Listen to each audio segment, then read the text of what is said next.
Don't look at this as a social program, and don't look at it as being altruistic. Look at it as a business decision.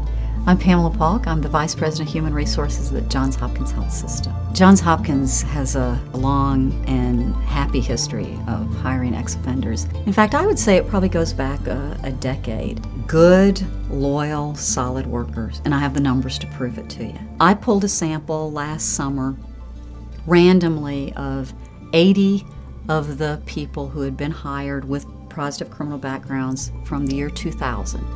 Of the 80 that we looked at, 73 of them still work at Hopkins today. Now, that's a better retention rate than your average hire. So from a business perspective, you've got great workers who truly are pleased to have a second chance, and they're going to be your hardest workers. There's one great story I love to tell about a man who was long history of criminal background. His record was 20 years long, all kinds of drug abuse, loitering, theft, everything. Ended up in a homeless shelter, ended up here for surgery, and he had to have all of his toes amputated because of frostbite from living on the streets. And he said while he was lying in bed here, he said one day he wanted to work at Johns Hopkins. And so in the homeless shelter, he began to see men coming home wearing a Hopkins uniform, and he made a goal that he wanted to work at Hopkins.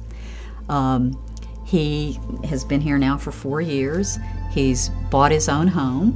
When we had the blizzard, the last blizzard a couple of years ago, that the first person to show up for work who had to walk to work in the snow was that particular worker. When younger, more able-bodied people called and said, I can't make it in today, he walked in the snow to be here with a foot with no toes on it.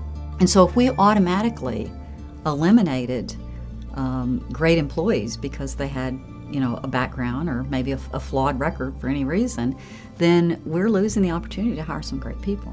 And when you have many of the citizens around us with criminal backgrounds, then we have to consider them. They're part of our community. They're part of our patient population. Then they need to be a part of our working population as well. Most of us know someone who has a criminal background, and we know that they're trying to reapply themselves, and somebody needs to give them a second chance, so why not Hopkins?